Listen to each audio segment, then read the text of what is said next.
in, whoop de whoop. And let me just say this: we went to a museum, and they said from the jump, no videos, no flash, just pictures. I'm like, okay. So we're in the lobby, ain't even entered into the museum yet, and I'm taking pictures of the wall, pictures on the wall, and then I see Mr. Quintanilla sitting right there. I'm like, oh snap, Selena's dad. So I go to take a picture of him. He wasn't looking, and then he turned and immediately put his hand up and was like, "Who told you could take a picture of me?" And I was like, "What?" And he's like, "I don't like cameras. I don't like cameras. Who told y'all could take pictures of me?" I'm like, "Bro, first of all, there's like 30 people at a time that can go into the museum, and you're in the lobby sitting there, and you don't want people to take pictures of you?" I was like, kind of shocked, right? And so I made a face and I just looked away. And the lady in front of me was like, "Why don't you like," oh, because he's like, "I don't like cameras. I don't like cameras." And she was like, "Why don't you like cameras?" And he's like, "I don't have to answer that. Why do I have to give you an answer? I don't like cameras." And I swear, I almost said it. I was about to say, "Oh, you don't like cameras, huh? Unless they Hollywood cameras." Not even a week after your daughter died, you call in Salma Hayek asking her if she wants to play your daughter in a movie. And even Salma Hayek turned it down because she was like, "What the hell? That's weird. Like, she barely died and you're trying to make a movie." So I don't like Mr. Quintanilla already as it is, even from the movie and from the series. To me, I just feel like he's exploiting his daughter since she was a little girl. And even to this day, I feel like, damn, bro, you still trying to make money off of her. So I didn't like him because of that, as it is. And then he want to be like, "Who told you could take a picture of me?" I'm like, bro, first of all, humble yourself, because ain't nobody care to meet you, bro. I would be more excited to meet Suzette or AB than to meet you. I don't care to shake your hand or ask for an autograph or even ask for a picture with you. Like, I don't care about you, bro. So it just rubbed me the wrong way that he's over there, like, acting the way he was, because I don't like him as it is. Like I said, how I feel about him. And then for him to say all that, it just, it rubbed me the wrong way. But I kept moving in the line. I was like, whatever, bro. Because I know if I would have said something to him, how I felt, he probably would have kicked us out the museum before we even got in. You know what I'm saying? But yeah, that's the reason why a lot of people have been messaging me. I posted that picture on my stories before I went to sleep. Then I woke up to a bunch of messages, everybody asking me what happened, why you say that. Well, that's why. Dude's just rude. And I get it, he's an old man, but I'm like, bro. Anyways, hope y'all have a good day. Hey, hey, hey, it's Tia, baby. And I am back with another video. So as you saw, a supporter of mine sent me this clip of a TikToker who was explaining why he disliked Dictator. And so at first I was like, I don't have nothing to do. So, you know what, I'm going to just, make a response video towards that. And he was basically talking about, him being rude and, saying, just being dictator. And so my response to that is, first I'm going to talk about when he said, I know he's an old man. Don't make no excuses for him. Old or not. There are some older people, senior citizens, that do act like they can say and do whatever they want because of their age. But that doesn't make it right. That doesn't make it justifiable because you are a senior citizen, that you can say and do whatever you want and talk to people any kind of way you want. I don't care how old you are. If I didn't present myself rude to you, you should not present yourself rude to me, regardless of age. Now, I do have respect for senior citizens, and I may not go off on a senior citizen, but let's be clear.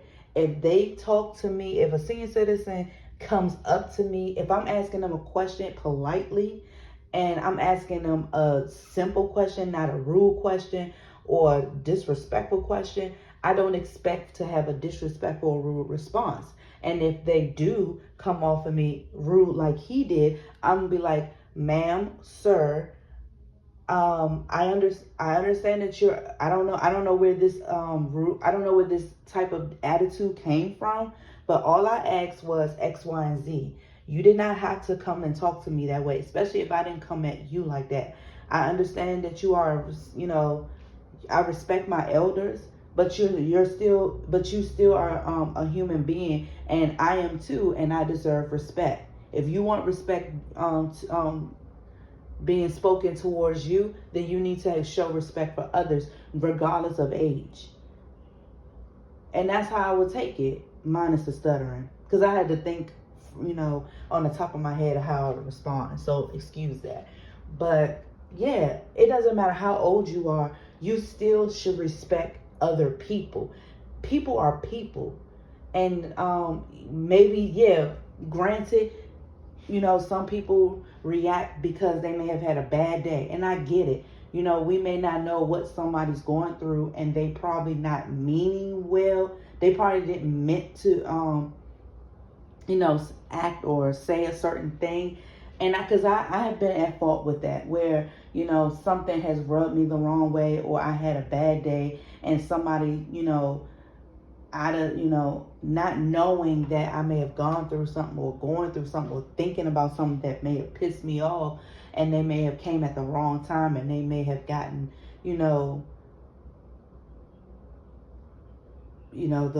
the response of that they shouldn't have gotten, and that's my fault. It's not their fault. But we all are human, yes, and we do make mistakes. But I don't make it. I try not to make it a habit. I try not to make it. I do have an attitude problem. I'm going to admit that, and I've always had an attitude problem since I was a kid. But it's not to the point where people can't approach me. It's not to the point where I'm mean. It's just that I take things to the heart sometimes, and I wear my emotions on my sleeve. So if something bothers me, and it bothers me for a while, and I may not want to be bothered by people until I cool off. But that's not no fault of them. That's a fault of mine that I need to work on. But I am a very nice person overall. It's just that when I get into my mood where something bothers me, or I'm thinking about something that bothers me, or someone says something that bothers me, and I attempt to take it to the heart, and it may take a little moment for me to move past it. And so if somebody comes to me at the wrong time, I may react. I'm not gonna hit the person, but I may not want to be bothered, or you may see the look on my face. I'm not gonna cuss nobody out, but I may have a look like I don't feel like being bothered right now. Because usually what I do when I see that someone doesn't want to be bothered, I can see that some people don't get the hint. And that really pisses me off too, because I'm like, I'm sure if I can see that somebody doesn't really want to be bothered, I normally to leave them alone. And I'm very observant like that. When I see that people don't want to be bothered based on their disposition, because they may not have their disposition may be different from most times. Normally I can tell when somebody don't want to be bothered, and when they don't, I don't say nothing to them. I don't say hi. I don't say nothing, because I ain't trying to get into their wrath. I'm not trying to feel their wrath. So I avoid them at all costs until I see that they are all right, or they have calmed down. Then I may say something. But that's just me. And I wish people would be more observant that way, because some people just don't care, and they just, start and not really looking to see if that person is ready to be approachable or ready to talk. But that's not justifying Dictator. I'm just talking about me and other scenarios. I'm not talking about Dictator. Dictator is just disrespectful. That's just him. I think that's just him. I don't know how he was when he was younger, but ever since he became a family man and been in this industry, he is very shrewd and disrespectful and rude. If everybody is saying the same thing, multiple people are saying the same thing about a person, then 9 times out of 10, that is true. It's just in a nutshell. He's manipulative. I'm not throwing his character. I'm not talking bad about. I'm not bashing him. This is stuff that a lot of people have said about him. This is how he was portrayed pretty much in Chris' book. But Chris has, gave him his props. But based on what I read in the book, he was very much those adjectives that I just explained: manipulative, controlling, narcissistic, rude, mean for no reason. So these things a lot of fans have witnessed from him. These are things that I've witnessed from him by reading his book and by listening to other fans and talking about him and all of that. And then just how he looks, period, in the pictures. He don't smile. Yeah, some men don't smile. My son's dad really don't rarely smiles in pictures. You have to tell him to smile. Sometimes he does it. Sometimes he don't. And I think that's just his personality. It doesn't mean he doesn't want to be around. It doesn't mean that he doesn't, like it. It's just his personality. He really don't like taking pictures. I don't either. I don't like taking pictures. That's why you don't see me on camera. I don't really like being on the front of the camera. I don't. I'm kind of shy. I'm shy when it comes to that, and I'm very self-conscious of my appearance. And so I don't feel like I'm photogenic, so I don't like taking pictures unless I'm in control of it. I don't mind taking a selfie. That's why you see a lot of selfies on my Instagram, because I feel that I look better when I take my own picture. But when other people take my picture, it just doesn't, I don't like it. And so that's why I don't take pictures. When I don't like to be around when people take pictures. But that's just, I can't really say about him taking pictures. That's just probably him. That's just probably he just don't like taking pictures. He just think that he may feel like it's soft or ill-masculine to smile in the picture. I don't know. He's old school. I'm talking about Dictator at this time. But but in terms of his personality, he could be the sweetest guy with family, off camera or maybe once in a blue moon. But once he became Hollywood and becoming managing his kids and things, he became shrewd, disrespectful, and mean and rude. And it's like, it doesn't do Selena any justice, because it's like, where I'm thinking now, this nice young lady came from him, and I'm like, I know y'all gonna say, well, she got Marcella's personality, and that could be very much true, because Marcella seems very nice and seems like a private, respectful woman, and that may be very well true, that she is a splitting image personality wise in regard, and physical wise, of her mother, and that could be very much true. I do see Dictator and Selena, Selena and Dictator, when Selena gets into her tough mode, when she is about business, and when she not selfish, when she's stubborn, that's that Dictator side. So I do see it does come out of her every now and then, but it's not in a rude way. It's just, he doesn't know how to handle himself in a respectful way.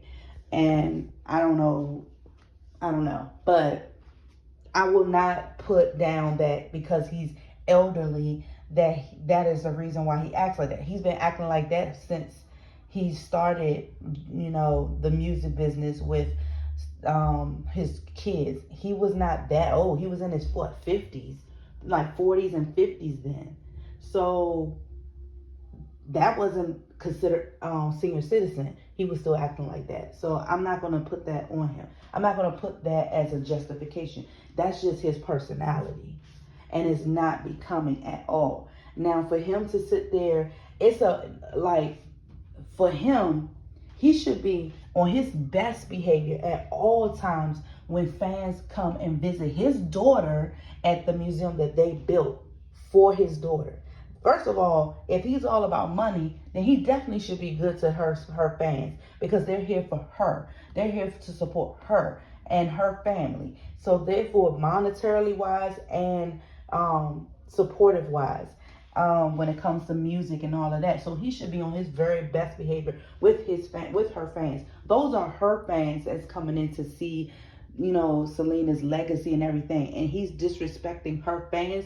If he really care and love his daughter and what the mark that she made in this earth, then he will respect her fans regardless of the questions they ask, period. Now, if they came off disrespectful to him, then yes, he has every right to, give them that same energy if that's what it needs to be. But they don't do that. So therefore, if Selena thought of her fans as one of the most important people in her life, then he should be treating her fans the same way, not disrespecting them. Now, yes, he has every right to not want to take a picture because he's human. I don't always want to take pictures when people ask. Not saying when my family or whatever want to take pictures. I say I don't want to, and then he has every right to do it. But it's not what you say; it's how you say it. And he should have said it in a different way. He could have said, "I understand you want to take pictures, but I'm not a photogenic person. I don't like taking pictures.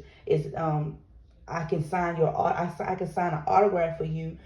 Instead, like do something like that. But just sit up there and say, don't take any pictures. I don't like cameras. I don't have to answer to you. Like it's just he could have made it nicer. He could have said it in a different way and in a different tone. That's what I always pinpoint when people say things. It's not what you say, it's how you say things that makes a true difference. So it's not wrong that he felt that how he felt. He has every right to not want to take a picture. He has every right. Anybody has every right to not want to do something. But it's how you present yourself is what matters. And he did not present himself in the most respectful way. And that turns off fans. Because they're paying money, because it's not like that museum is free. They're paying money to see the things that they built for his daughter. And they're supporting them as well financially because they're bringing in that money to see all of that. So the least you can do is be rude. You should be hospitable at all times when they are making your business continue to operate. Like, come on now. And what I mean by him being manipulative, what I mean by that is, and this is what I do, and this is something he does a lot. Like in the book when I read Chris' book, I think it was one of Chris's friends who was also in the music industry, and this was right after Dictator demanded Chris and Selena to break up, and that when he fired him from the band, and one of the guys that is friends with Chris, who's also in the music industry as well, when he came up there, I think he came up there to talk to Selena I think he came up there to talk to him about why he did what he did, why he come between Selena and Chris, and it was messed up that he fired him over their relationship. And he said, this is manipulation. He literally said to him, and I may not be verbatim because I'm not good at verbatim, but he literally said,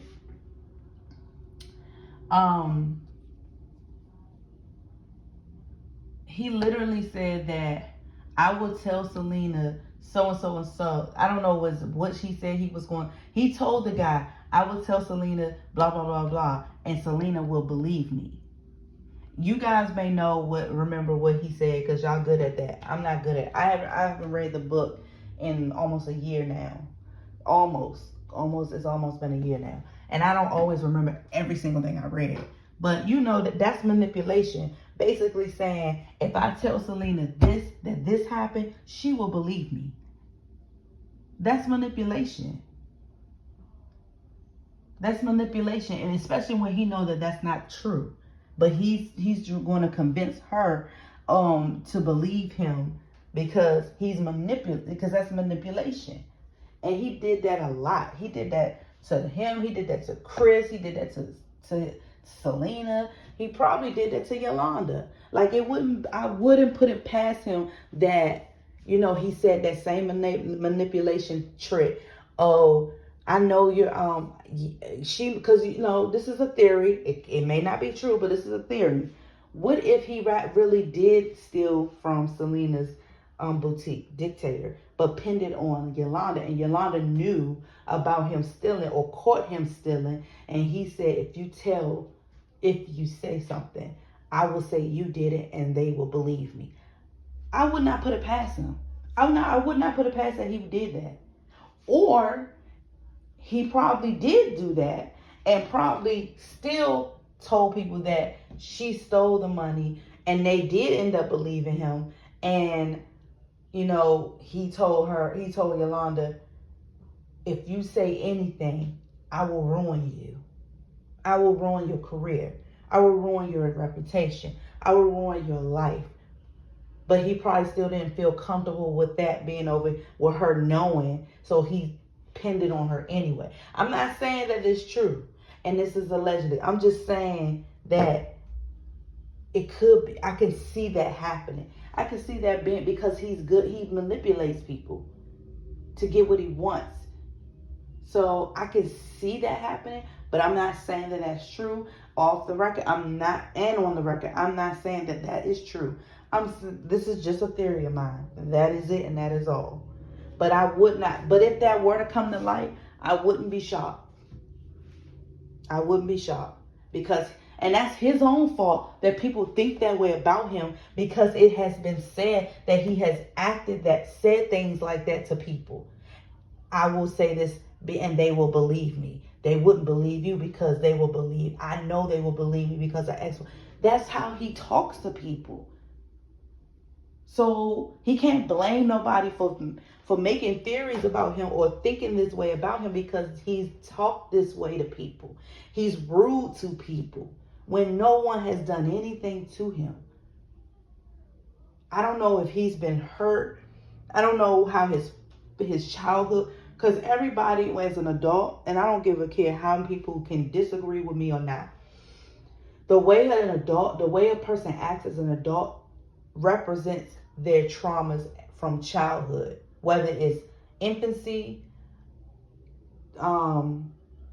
early childhood, adolescent, or adulthood, or maybe even adulthood. Adult decisions and ways of living reflect something from their past. And I'm saying that for him. Not making excuses, but that usually is all connected. That's why they say it starts from home. And I really feel like maybe it's something that we all don't know that happened in his childhood and his upbringing. Maybe his father was really stern, really rude, really shrewd, really, cutthroat, and really so masculine that he never really showed his emotions to his family. And he may have thought that that was his way of life, because it brought food on the table, because it brought families out of the streets and, together and everything. So maybe he thought that that's the way to be. You never know. Because I want to take it back to Joe Jackson. Joe Jackson was very shrewd. A shrewd manager. He did take from his kids, and he was very stern. He was very strict. He was very mean. He was very scary to his kids. And he did mention that his father was like that. So maybe that's why that's why he's like that, because it kept him off the streets. And I don't know if he had siblings, but it kept him off the streets. So he felt like that is the way to go. So he probably felt like that's how I'm going to raise my family. Even though I don't like the way my father treated me, it kept me on my shoulders. So I want to make sure my kids are on their shoulders. And I think that's probably why Dictator is like that. But that's where therapy come into place. Everybody needs therapy. And I said this before, and I'll say it again. I still need therapy. There are things that I have that my mother and I don't get along like we used to. We haven't got along in decades. The closest I've been to my mom was when I was a kid. And even then, we weren't always that close. Like, she could have engaged with me a lot more, but she was a young mother, and she was a single mother. And that's hard, being a single mother, working mother, and trying to do everything, by yourself. It gets hard. However, I would love to have been closer to my mom, being able to talk to her about anything, but I can't do that because she will overreact and then we'll end up with an argument. And so, and that's because her mother wasn't there for her when she was growing up. Her mother was 15 when she had my mother. And so she probably resent her mother for not being there for her. And then I guess she's taking that out on me. I don't know, because I have my mother. I don't know, or I don't know what it is. She was raised by my great grandmother, who I was partially raised by as well. And I love my great grandmother. I don't even say grandmother. That's my grandmother. Yeah, that's my great, and it's very fortunate that I had a great grandmother that I was close to and that helped raise me up till I was 16 years old. She passed when I was 16 years old, and I miss her every single day. That was my heart. That was the next thing closest to my mother. And not everybody can say that they knew their great grandmother or they were close to their great grandmother, but I was. And me and my grandmother, our birthdays were 3 days apart. 3 days apart. And we were like two peas in a pod. And then before I was born, when my mother was younger, little, her and my mother were 2 peas in a pod. So I think my great grandmother relived the moments that she had with my mother and me, because then my mother grew up and did her own thing, and then it was just me.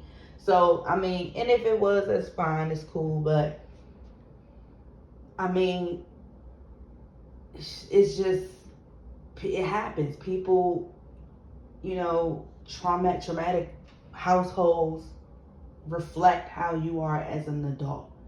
And so, because me and my mother, we don't get along. My mother is so used, me growing up with her, she yelled a lot. She yelled a lot. And I noticed that same pattern with me now. I'm very agitated quickly. I yell at times, and I start to sound like her. And it's like, I don't want to, and it's hard to say, I don't want to be like her. Not in a bad way. Like, I want to be like her in regards to her strength, in regards to her willingness not to give up, in regards to her, her fearlessness. That's what I want to instill from her. I don't like the negative side of her. I feel like that's the part I get. That's the part I have from her. The toxic side of her. I feel like that's where I'm becoming. And that's why I had so many failed relationships. And what I mean by failed relationship is the relationship that I currently, am working on. Me and my son's father. Like, I really feel like because I had all that toxicness from my mother, and it's instilled in me, and I took it, that's a part of the reason why, things were not going well between us, because I will act like her and do things that she did that I didn't even like doing. And I mean, that I didn't like when she did to me and I did to, him.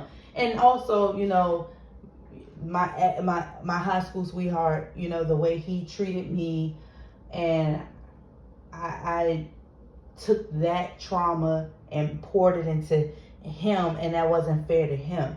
But I mean, that's just I'm taking it out of context. But you know what I'm saying. So that's what I'm saying. Everybody has some type of trauma in their household, growing up, and it does reflect on the decisions you make as an adult. And I'm saying that that could be what's going on with what went on with Dictator and anybody else. If you need therapy, get it. Don't worry about what somebody thinks about therapy and say, oh, that's for crazy people. That's not. You're crazy if you don't get therapy, actually. And like I said, I would still be in therapy if it wasn't so expensive. I'm like, what is the point of having health insurance if, health insurance really don't cover therapy like that? I was paying, what was I? I was paying like $100 and something a week. You know how much that is? That is a lot of money coughing up a week. Because I was seeing my therapist once a week. And I was paying 130, so I don't know how much it was, but I know it was over $100. It was like 100 and something a week. But then it got too expensive. I'm like, I can't do it. Then it was bi-weekly, but it was still too much because then I ended up getting a house, and so my bills were getting tighter. My bills were getting, expanding. So I was like, I don't have the room for therapy right now. So my therapy sessions are on hold until I can get my finances together, because I would like to go back to therapy because I like talking about the stuff that's been bothering me. It doesn't always help, no, because sometimes you don't want to hear the truth, or you don't want to hear the truth. Or sometimes I don't like the fact that things were said. It doesn't matter, but yeah, sometimes you don't want to hear the truth, and it hurts, and the truth does hurt, but it does help. It helps the healing process. So I would love to get back in therapy, individual therapy, and then I want to do family therapy, maybe eventually couples therapy, if me and him work things out, or if we don't work things out, I don't know, but therapy is always good. I'm gonna put it into existence that we're gonna work things out. I don't care what nobody says. We're gonna get there. We're gonna get back to that place, and we're gonna be even better than we were before. And that's it. And that's on period. And I stamp on that. And God's willing. That's it. But that's all I have today. I just wanted to do a quick video and talk about the response video. And thank you to my supporter that sent me that and gave me the idea to talk about it. I really appreciate it. All right. Have a good week. Peace.